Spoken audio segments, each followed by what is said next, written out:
earlier, at-risk children. What can the system do to bring about a greater diversity among the various students in various elements of the school system? Well, I think the community can be sensitive to the needs of at-risk kids. At-risk kids need more in terms of they need different kinds of experiences. How would you describe an at-risk kid? I mean, I think that would be instructive. Okay. I would say an at-risk kid is a child who comes from a home where there are not a lot of books and they've not had many experiences. They don't get a chance to go on trips and to be exposed to some of the other kinds of things that the other children would be, maybe suburban kids would be. Some things that you really take for granted that children would have that experience. Well, we call them at-risk kids, but they're the same kinds of kids who are probably on a free lunch, on the free lunch program, and probably have not been read to. They might be from a single-parent family, which does not mean that they have to be at risk because they're from a single-parent family, but many times they are children who have to take the responsibility of other brothers and sisters, and maybe not able to have all of the kinds of health care needs that they should have. And I suppose that's what we're talking about, at risk or poor kids or disadvantaged, all of those names.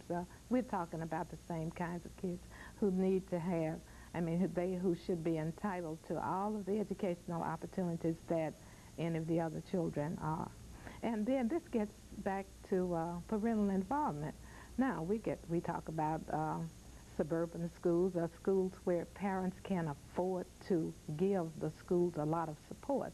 Well, in cases like that, well, these children would be exposed to more. I mean, you have all the things you need to work with. If you've got parents who can afford to put big bucks into the school, well, that makes a difference.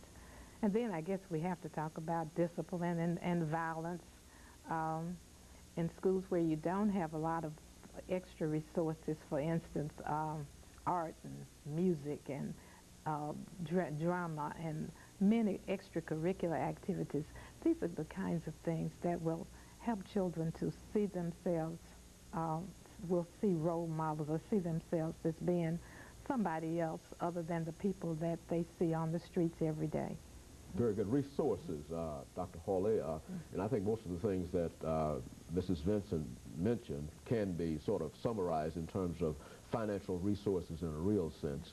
How do you see the responsibility of the various areas, the state government, the local government, and finally the federal government, in providing those resources? And do you feel that there is less of an opportunity for resources today than at prior time, or do we have an opportunity for greater resources? How do you see that as a problem?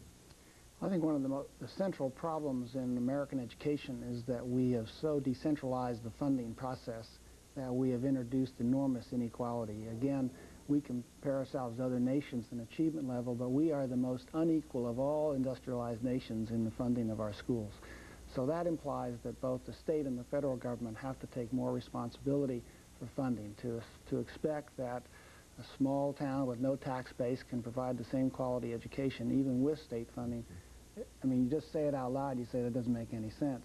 And we can't, we talk a lot about urban kids, but we worry about rural kids, and a lot of kids are kind of in between and lost in the process. And in this state, we spend significantly less on our children than we do in many other states. We're in the, certainly in the lower end of the distribution, and that's got to change.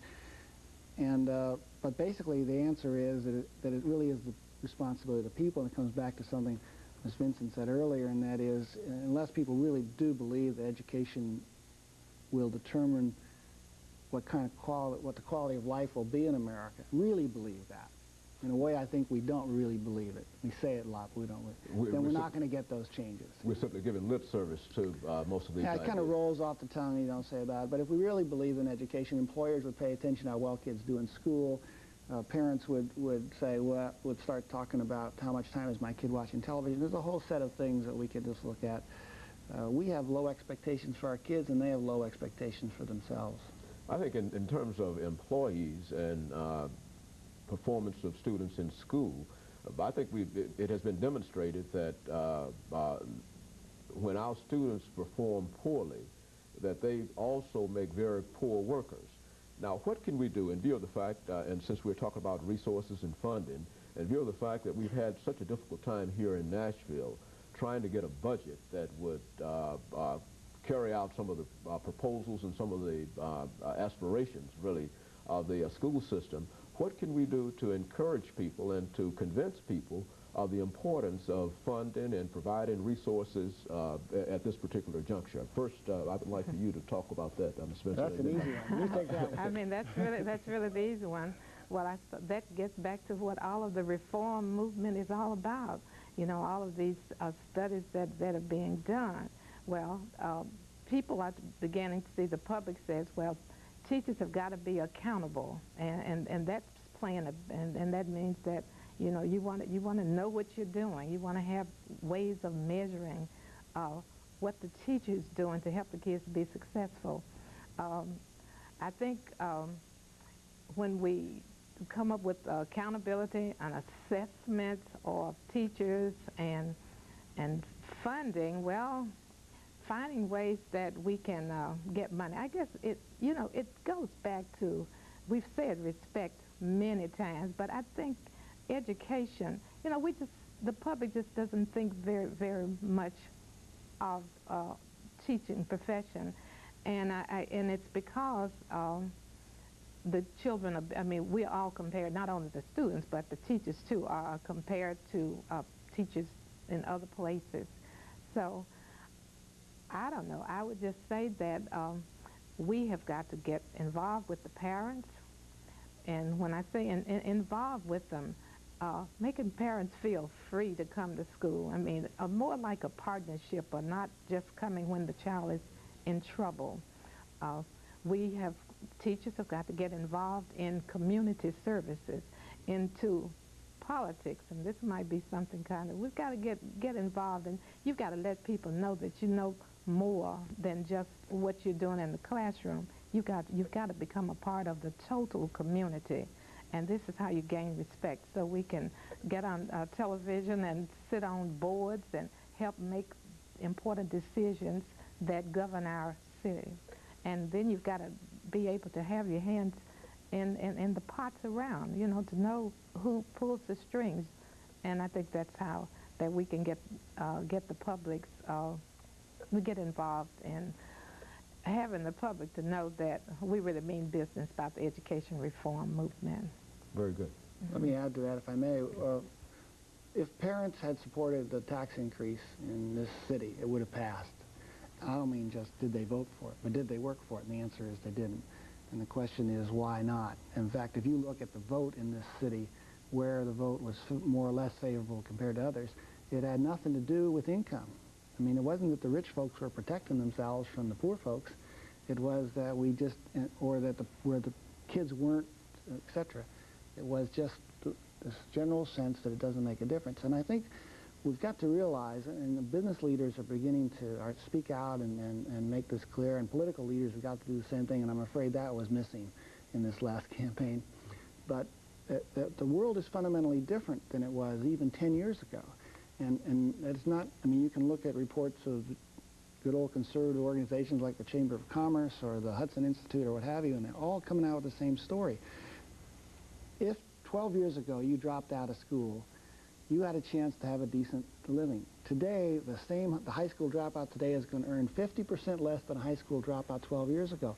And that is, if that statistic itself tells you about a fundamental change and the differences in education. We cannot compete anymore in a world economy with, we're shipping all those low-skilled jobs offshore, we're automating them. We're going to have people who work smarter, who work more who are better able to work together and use the word diversity. It's not just a question of smart in the conventional academic sense. It's smart in the ability to understand differences, work with people of different backgrounds, or different races, ethnic. This is not just a moral issue anymore. This is an issue of down home, making life better for all of us. And it really comes down to political and civic leadership being articulate about that. And I think that's beginning to happen. Well, do you